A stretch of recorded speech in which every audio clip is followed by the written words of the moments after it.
Hello, everyone. Thank you so much for making it here through the rain, through the crocodiles, through the alligators. Very happy to be moderating this panel with these three legends of the space. And without further ado, I'm just going to get us into it. And my first round of questions is essentially, I'll have each of you describe a consumer product that you think is particularly interesting in crypto, and then I'll have the others share their thoughts on that product and see if they agree or disagree. We'll start with you, Santiago. Oh, I thought I was going to go last. I'll take the easy answer because I think Backpack is probably interesting. Yes, I'm an investor, so none of this is legal, financial, or any advice. But I think it's really interesting when you think about the route that you're taking. I define it as consumer because most of the users I think are consumers.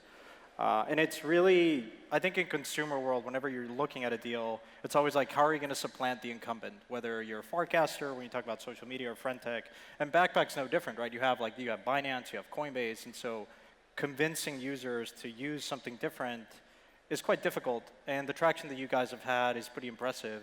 One metric that I always look at is, for a lot of these markets, you guys have quickly become the largest venue for trading, which is very impressive. And I think of it as crypto native because with Mad Lads, you sort of made it a much more intimate experience for the consumer from a go-to-market standpoint, from a retention standpoint. And I think, the criticism with consumer crypto is always, well, everyone's doing it because they're farming points or they want the airdrop, which is true. But I think just looking at that and criticizing it on that standpoint misses the point that you're actually retaining a lot of users and deposits. So that would be my choice. Is it me? So I was a very happy angel, small investor in Backpack also. It's just for disclosure, I agree with Santiago. We were the lead investor in STEPN back in the days. If you lost money in that app, I'm really sorry, but it was a very interesting passive entertainment app where you make money while you exercise outdoors. We thought it was interesting at the time because Strava and the likes of fitness apps had meaningful 10s, 20s, 30 millions of MAU. And I just thought that if you combine that plus token incentives pioneered by Axie Infinity together, if people can actually make the worth of a coffee while walking to the coffee store, wouldn't that be a cool application? And it takes up none of the entertainment time. The tokenomics, iterated back and forth. The company might come up with a more social and simpler version called STEPN 2 by the end of the year. But at its peak, it hit maybe 2.5 million daily active users, a lot lower of that now. And I thought that was sort of one of the first things that people talked about after Axie Infinity during 2022. I thought that product was quite an interesting consumer product in the space. For me, the new meta that's emerging today is tokenizing attention. And so one of the apps that I'm pretty excited about is Pump.Fun. I mean, there are obviously others like Top Fantasy, Front Tech, and others. But Pump.Fun, what it essentially allows you to do is allows any one user to start a new market and start a new token based on any new meta. I almost think of this as a global voting machine for the latest and upcoming memes that are out there. And some of the memes that have come out of there is like Shark Cat is one of them. The Costco hot dog is another one. And what's really happening under the hood is the fact that people are incentivized based on a token. That is like kind of the way you'd want to think about it. So, obviously farming was one of the kind of the starting points. Then you have, new tokens like meme coins that are starting to launch. But then what's more importantly happening is the idea that you could tokenize attention in such a way that could help build users and virality. So if you want to look deeper into that, you could think about it this way. Like music right now, the way it's been done, even with crypto and NFT, like Sound.xyz, I don't think that is like the right way to build a crypto like product based on attention. You have to think about it more from a lens of like, how do you get attention? And the way to do that is like really just like launching a token music market whereby a song could just become a token in itself. So we'll talk more about it, but that's the kind of the way we think about it. Cool. Actually, I'm just going to move to the next round. These are somewhat personalized questions on each of your specialties, categories. Actually, go back to you to start, Imran. You and your team incubate a ton of very high talent teams. And I know a lot of them will probably come to you guys with ideas, and some of these are on the infrastructure side, some of these are on the consumer side. Do you have a view that you share with them when they ask you which of these they should build for? Yeah, so it primarily comes down to where's the user behavior today? There's a lot, like Alliance's opinion is that there's a lot happening already on the infrastructure side from the VC funding standpoint and all of what's happening. But there isn't a lot happening on the user behavior and like the user acquisition side. How do you bring on the next billion users into crypto? So we've been spending a lot of time on kind of the user acquisition side. And one area that really like one gravitational pull was Frontech when Frontech first launched. From then on, we spent a lot of time on like tokenizing attention. And what we tell every founder that comes into Alliance is, have you tried out any of the products? What do you see that's missing today? What would you build in a sense that would kind of blend in two different sectors? So I mentioned earlier like music and crypto. There's also music and social, which we talked about. And in the future, I think this is going to just bleed into every consumer sector moving forward. Santiago, you've been investing in the space for a long time. We had a lot of fun in DeFi Summer in 2020, so you've seen the evolution of a lot of these things. Yeah. When you invest into protocols, projects, teams, are there core things you're looking for in regard to this consumer focus, or does it not matter depending on what the TAM is of these projects? No, it absolutely matters. I think the common misconception in this space is that every project is going to use tokens from a coordination go-to-market standpoint. Where I typically don't invest is when a founder is solely focused on that. I'm like, well, focus on the product, because no amount of financial engineering is going to solve for a shitty product. And when you think about, so that's number one. Like, if you don't have a good product that is at feature parity, if you're building a game, if the game, like, why would someone stop playing World of Warcraft and go play your shitty crypto game? So that's what's wrong with a lot of the crypto games today. Someone's going to build a really good game that is at feature parity with a Web2 game, plus with the token incentives and the mechanism that is really unique to crypto, will be explosive. We're not there yet. There are a lot of things that also probably don't work. Like, I'm very skeptical of SocialFi, actually, particularly something like Frontech. I never get on the platform. I don't think you should have a real-time price and trade your friends' tokens. And as much as I am a token maximalist, I don't think that that particular use case is relevant. But I may be wrong, but I think some variations of Frontech may work, but just that idea in and of itself probably doesn't work. It's been tried before, like Steemit. You shouldn't be financializing things that people would do without the need for financial incentives. Sometimes when you introduce a financial incentive to charity or some of these things, it actually backfires, and I think that's what you're seeing with Frontech. So I think the most important metric that I mentioned in my opening is really focusing on, is the product good, and what's the retention, right? And so that would be... So just to add to that, 100% agreed with what you're saying. At least with Frontech V1, a lot of people lost money, and they burned a lot of users. And did they lose their friends too? So like, if you lost money on my token, are we still friends, or how does that work? Say it again? If you bought my token and you lost money, are we still friends? We're still friends. Okay, yeah. Great. Perfect. But not with others. But like,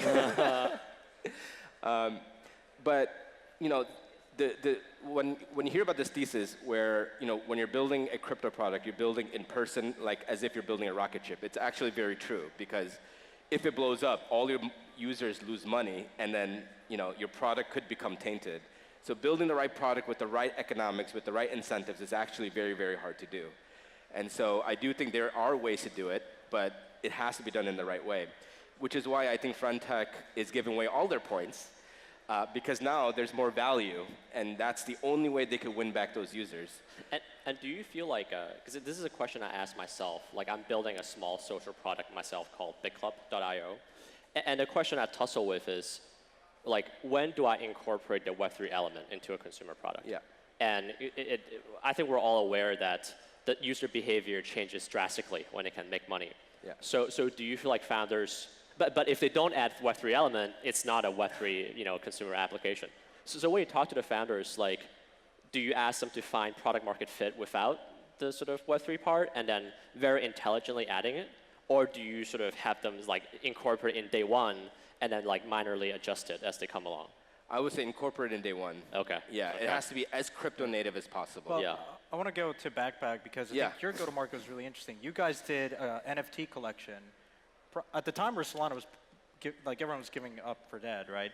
You launched Mad Lads, and that's become instrumental to your go-to-market. You may not ever have a token, but you're getting a lot of attention. You're getting a lot of users to use Backpack. So, which is, I think, very different than most projects, because most people immediately think of, let me launch a token, and the community in Discord is launching when token, but you guys have sort of resisted that, which I think is pretty impressive. But I'm curious what went into that process. Sure. Switching out of moderator role. No.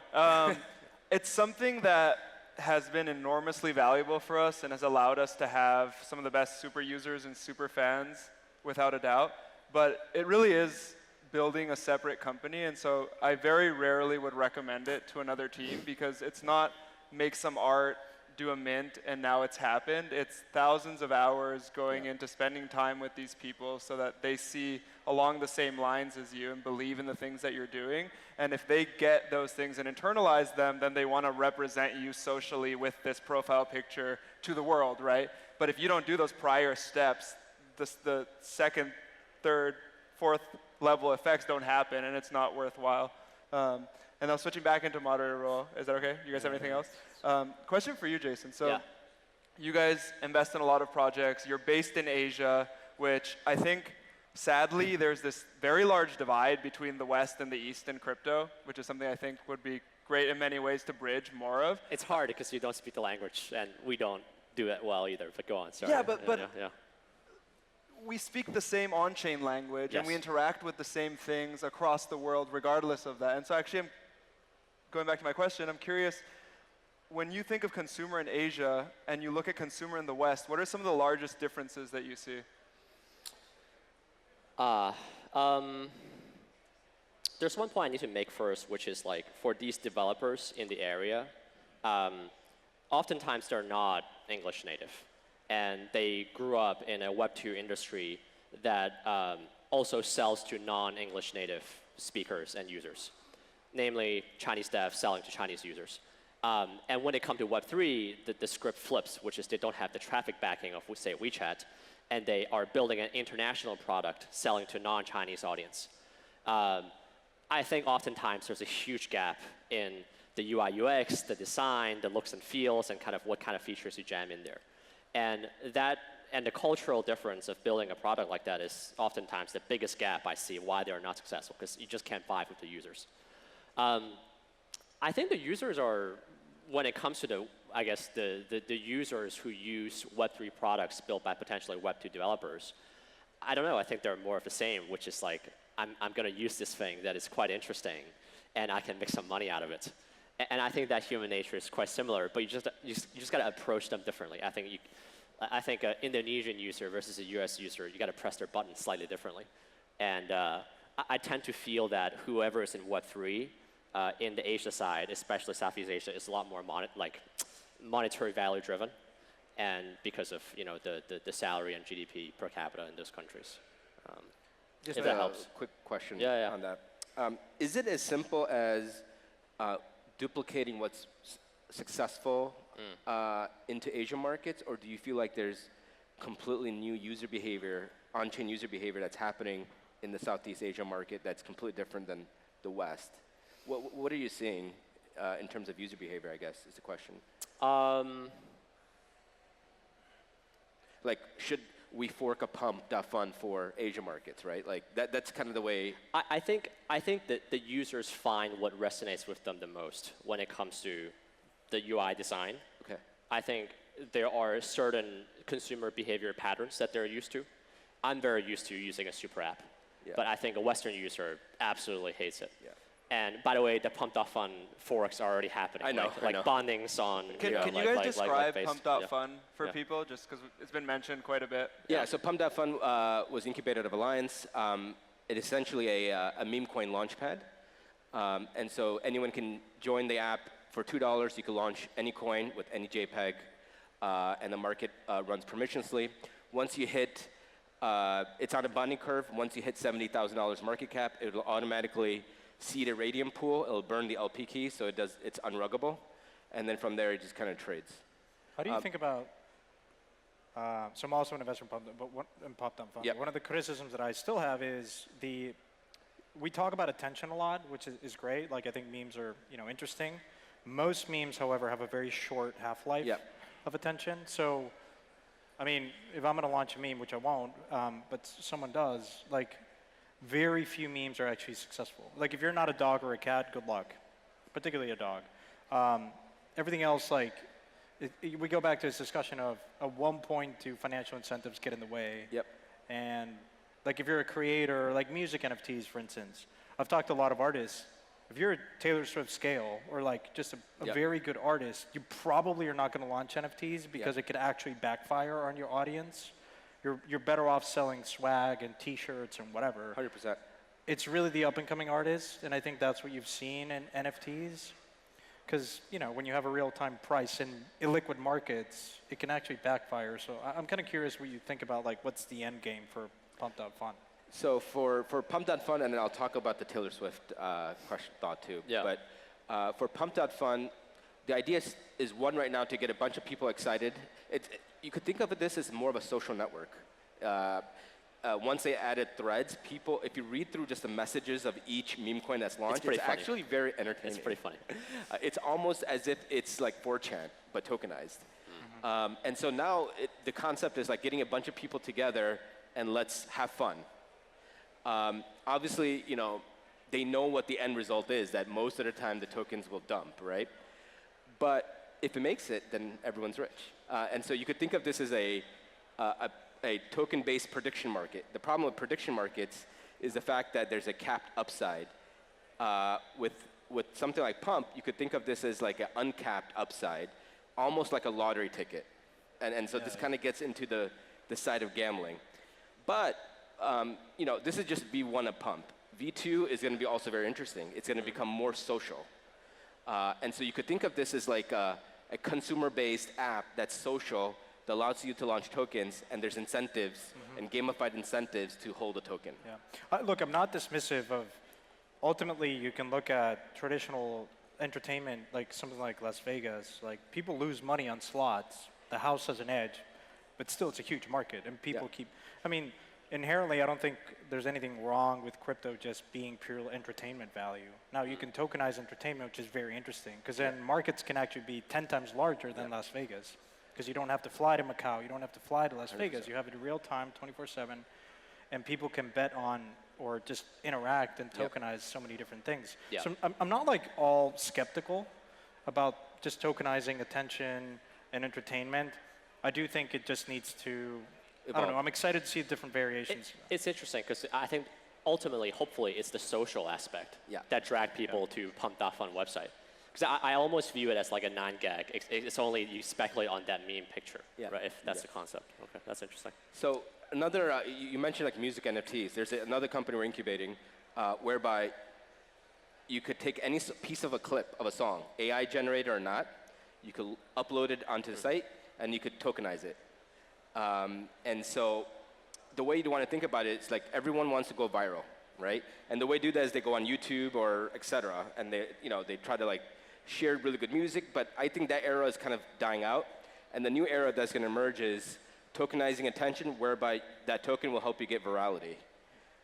And I do think where we're heading next is music, then video. Why do people care about the tokenized clip of the song?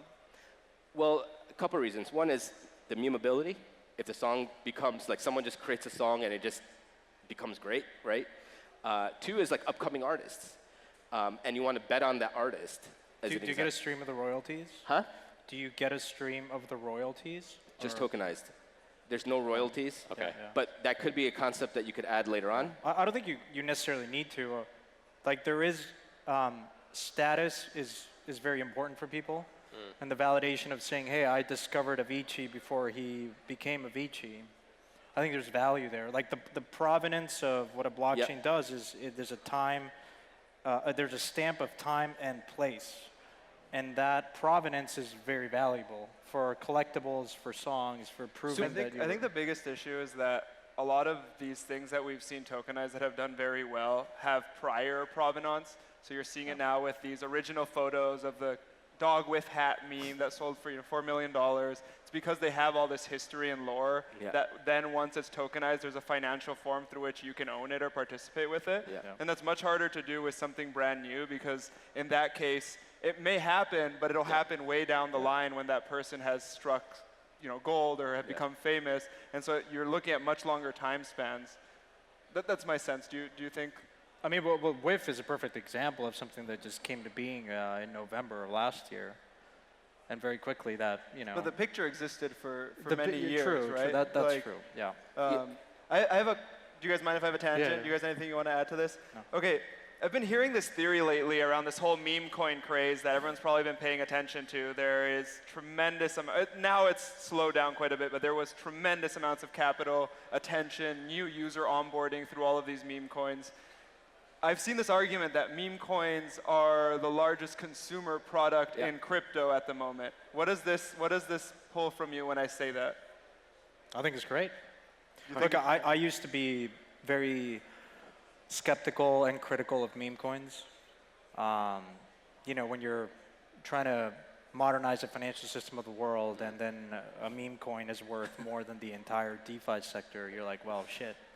It's sort of, from the outside in, I think it's also one of those things that brings a lot of criticism to crypto. It's like, these guys are not for real, it's a joke of an industry. But now I actually think, look, clearly memes are incredibly powerful. They've been around since humans have walked this earth, and so they're very important instruments for onboarding, and also, again, what I think is irrelevant. I think the market has historically always told you that it likes memes and it likes this idea of a shared community, and now if you can express that through buying Doge and with your friends, then I don't see any problem with that. Jason? Well, I think memes is just a manifestation of attention times wallet share. And that's kind of actually what a consumer app is. It's kind of people's attention on this entertainment product, and then they spend money. So I think a Web3-enabled consumer app is necessarily financial, and thereby necessarily having meme coin components to it. Yeah. Can I add something? If you're critical of memes, then you also are critical of Bitcoin, which is the ultimate meme. Fixed supply, true Austrian economics. When you think about it, everything really is a meme and a social construct. So therefore, memes are incredibly valuable and powerful instruments. I also think the emergence of memes at this stage is doing something that's actually good for the industry, which is the inability for founders to create memeability with their own projects. And what I mean by that is, I hate to say it, but a lot of the projects that have launched over the past few years, they leverage memes as a way to kind of grow their audience, which is great. But some of the projects may not have an actual product. And so I think there's a divergence of attention that's now going to memes. And the projects that would have gotten that capital, they aren't getting that capital anymore. And so I do think there is a divergence of memes versus startups that would have gotten that capital that wouldn't get that capital. Let's take away the pretense you're actually building something and just go to memes directly. The rough answer would be build better products, but exactly. I think that would be the hope. Well, let me ask you a question. Yeah, go ahead. If you didn't have Mad Lads, do you think you would have the same amount of success that you've had to date? No, I don't think so. I think And are they've been Mad a Lads core a part huge of part it. of community? Yeah, I'm personally not adverse to memes, but I do think that there is this intrinsic quality to our industry, which is that as humans, we are compelled by stories above everything 100%. else, above reality, above anything else. Stories are what drive us, and it allows for a lot of stories to drive the financialization of many of the things within our industry. So my next question is, in that vein, how do we make the story match the product, or make the story match the energy going into building something that may have real usage? Do you guys have a sense for that? Well, I guess the question is what do we think is actually going to be the consumer or the consumer applications of crypto? I don't really have a good answer to that. I mean, I think historically we've anchored on what is this idea of skeuomorphic concepts, which is let's replicate and build what's successful in Web 2, DeFi, games, but I don't know, my imagination doesn't stretch that far. I think, I want to say I'm far more excited about all the different possibilities that extend beyond what just copying what it has been successful in Web 2. I'll be there, I'll try to back it, I'll try to invest it, but I can't tell you what that is. In the same way that like when the smartphone came around, no one really predicted Uber, Netflix, and all this other stuff. Absolutely. Yeah, I don't know. I think one lesson with Stepan we had is that like they implemented the recursive way of growth. Some would call it Ponzi. Right? I wouldn't use that term here. And once the wave goes, nothing kind of gets left over. You kind of have a user base that became healthier. So with other products that I think necessarily, once you implement this way of recursively growing your product, ideally something gets left over. And same thing with the meme coins that people launch. You kind of, and in my mind, hopefully you build a network, you build a product with a community base that is already network effect proof. For example, right, we invested in this product called Matrix Fire, which is a mobile FPS shooter. FPS shooters on mobile are notoriously hard to build, not only because the starting budget is $15 to $20 million, but that the marketing cost for something like this in a category that already has a leader with 5 to 10 million DAUs is multiples of the R&D cost. So how do we slice into this market? Well, spending actual cash dollars would not work. The only way to go into it probably is by giving away pseudo equity in your entire business and having people earn your pseudo equity all while playing your game. And that's kind of what Stepan and XC did, except in the mobile FPS case, hopefully once you go through this growth curve, you have 500,000, 1 million, 2 million users. And then you have this like user base that is somewhat competitive with the leading category leader. And I think that's kind of what Web3 could be used in slicing into 2C consumer categories. I'll draw probably the easiest example is Tensor. When they first, they were incubated out of Alliance as well. And the problem that they wanted to solve at the time was pro trading on Solana, which didn't exist at the time. And there was a group of users that wanted this like product. It was a very small group at the time. And so they went out and they built it. And they ended up becoming the extension of the Tensor's growth marketing strategy because they loved the product, they addressed the problem, they loved the product, and they ultimately became like the largest stakeholders for Tensor. So I'd say like for anyone that's building a company or a startup, start with the user, find a core group of users and try to solve their problem. And they will ultimately become the generals for your army within the community. Yeah. Can I just add something? There's this idea that I've had over time, which is when people think about, well, why is it possible that people can make all this money as NFT artists or in Stepan and these applications? And I think I go back to a core primitive of crypto, which is when you think about the value extraction, creation and then extraction and distribution in social media and just internet giants, it's very, very concentrated in equity holders of or founders of Facebook or YouTube. But when you look at the value for a network, for instance, YouTube, like YouTube wouldn't be YouTube if it didn't have all these people uploading videos. But the people that actually upload the videos and create the value earn 5, 10, 20% of all the ad revenue that goes through YouTube. And so it's almost game over for these platforms in many ways, I think. It will probably take time, but I don't think we're far away from, like historically it would have been like the activation energy to get a new social network off the ground is huge, Herculean. But in instances like when you can create, with the infrastructure is there to have like a live peer that can actually render the video correctly. And today you go to an artist and you say, hey, do you want to use YouTube or do you want to use this alternative? On one, you make 5% commission. On the other, you make 50 or 60 or 70. I think it's going to be very compelling where they're going to go. And so to your point, it's going to take time. And it might be a tail end of creators. But over time, I think I'm very bullish on the category that we can actually supplant a lot of the internet giants because users will make more money. Yep. And that's the way it should be. That's the way that's the core premise of the internet, which is distributed, decentralized, and the value creation the contribution is more equitable and maps more clearly to creators, not just owners. Question for Tristan. When you first launched 2 years ago, probably, I remember the wallet. I've used the wallet, loved it. Then there was the concept of XNFTs.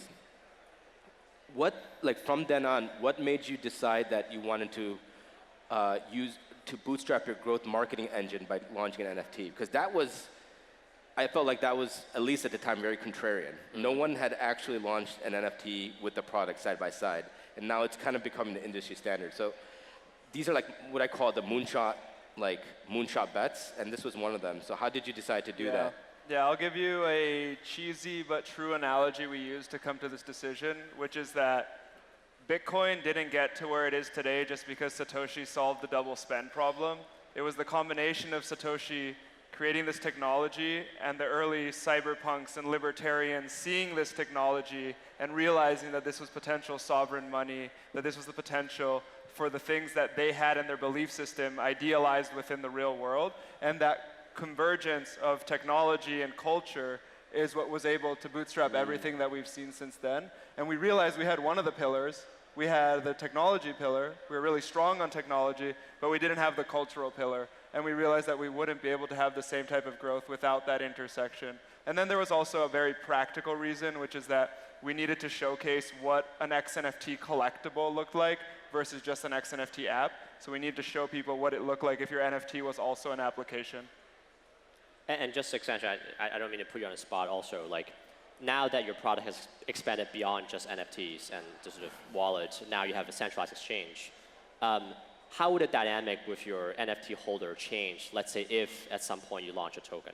So no plans for a token, I'll say that, but the focus now is product. Yeah. Like we have a lot of the story, we have this core group of believers, and now we need to be true to all the story that we've told and build the very best product that we can. And that's by far the majority of the focus. And one of the beauties that has happened is that the Mad Lads community is so powerful and full of amazing people that they've become their own decentralized marketing engine, where projects around crypto now come to them wanting their attention because they're some of the most active people on crypto, that in many ways, they are their own entity, their own army that frees us up to focus on the product while they continue to grow themselves. So it's a very fortunate situation we've arrived to, but it did take thousands of hours of work to get to that point. Yeah. Just to add to that, what you mentioned something very powerful, which is the NFT collectors are your growth marketing engine. If you want to extrapolate that, token holders also are a growth marketing engine. They are. And so what's really happening here is you're creating your decentralized army, and this army is your growth marketing engine. So what Pump is doing is essentially creating its own army, mini armies is what I call it. Yeah. Or for Fantasy or for StepIn and all of these other products, they're all kind of building this like incentivized growth marketing engine. It's the token holders essentially that are doing that. It was interesting. I'm having this discussion with a Deepin founder before this panel, and like networks are incredibly hard to bootstrap, both the supply and the demand side. Like when you think about Uber, when you think about social media networks, like it's incredibly hard and capital intensive. So this particular Deepin project was able to bootstrap and get to scale much larger than like a Web2 company with basically a couple $1 million. The Web2 competitor has fundraised over 200 million and doesn't even have the exact same reach. And I asked him, well, why is that? Kind of rhetorically, and he said, well, because the fanatics, build it yourself, have a very clear incentive to set up the station that provides all the coverage. And I think we haven't talked about Deepin, but I think Deepin is going to be one of those killer applications that makes crypto very relatable for people. And it's actually going to be a pretty good case study of how to bootstrap networks in a very capital efficient way. Because, oh, by the way, if we hadn't been in a record interest rate environment over the last 12, 15 years, none of the networks like Uber or Lyft would have gotten off the ground because they were incredibly unprofitable. They still are. But now with tokens, you have more flexibility and more capital efficiency. And I think that by far, there's one takeaway, at least for me, is that's why I think we have a better shot of creating better networks at scale with tokens as the main go-to-market and mechanism. So that's, I think, in my mind, the huge novelty about crypto. Yeah, and I think you can do it not just with Wi-Fi equipment. It could be with phones like Jumbo, you buy a phone, you do quests, you play games, and it airdrop token to you. It pays back the phone in like a day. Yeah. It can do it with bracelets. You can do it with many, many products out there. Anything, really. Very powerful. Yeah. The thing for everyone to solve is what those tokens do and where they gain value so that people can actually get their dollars out on the back end at some point. So I think that's where a lot of energy needs to go into at some point as well. Quick fire question, 7 seconds left. Which blockchain do each of you think has the highest chance of being the Web3 consumer blockchain? Santiago. Solana. Jason. Solana or Base. Imran. Solana or Base. All right. Thank you so much, everyone. Thank you for your time. Take care. Thank you.